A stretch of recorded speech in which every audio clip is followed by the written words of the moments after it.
വിവിധ ഇന്ത്യൻ സ്കൂളുകളിൽ പഠിക്കുന്ന 9 മുതൽ 12ാം ക്ലാസ് വരെയുള്ള വിദ്യാർത്ഥികളാണ് കരിയർ മേളയിൽ പങ്കെടുത്തത്.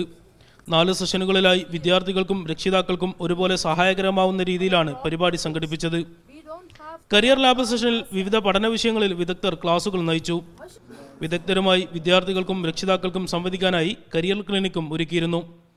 കരിയർ സംബന്ധമായ വിഷയങ്ങളെ ആസ്പദമാക്കിയുള്ള വീഡിയോ പ്രദർശനം നിരവധി പേരെ ആകർഷിച്ചു. വിവിധ കോഴ്സുകളെയും സ്ഥാപനങ്ങളെയും പരിചയപ്പെടുത്തുന്ന പ്രദർശനം വിദ്യാർത്ഥികൾക്കും രക്ഷിതാക്കൾക്കും ഏറെ പ്രചോദനം ചെയ്തു. ഞങ്ങളെപ്പോലത്തുള്ള സ്റ്റുഡൻസ് അവർക്ക് ഈ പ്രോഗ്രാം ഒരുപാട് പ്രയോജനപ്പെടുത്തി എന്ന് എനിക്ക് മനസ്സിലാക്കാൻ കഴിഞ്ഞിട്ടുണ്ട്. ഒരുപാട് സ്ട്രീം ഉണ്ട് ഇവിടെ, നമുക്ക് ഏത് വേണമെങ്കിലും തിരഞ്ഞെടുക്കാം. ഇപ്പം എനിക്ക് മനസ്സിലായി എനിക്ക് ഏത് സ്ട്രീം വേണമെന്ന് എനിക്കിപ്പം തിരഞ്ഞെടുക്കാൻ കഴിഞ്ഞു ഈ ക്ലാസ് കാരണം. റിയാദിലെ ദുർറാസ്റാഹയിൽ ഒരുക്കിയ എക്സ്പോയിൽ 500-ലധികം വിദ്യാർത്ഥികളും രക്ഷിതാക്കളും പങ്കെടുത്തു. CG Riyadh chapter chairman doctor Saleem Kunnala, vice chairman Rasheed Ali, City Flower CEO Fasal Rahman തുടങ്ങിയവർ എക്സ്പോക്ക് നേതൃത്വം നൽകി. റബി മുഹമ്മദ്, മീഡിയ 1, റിയാദ്.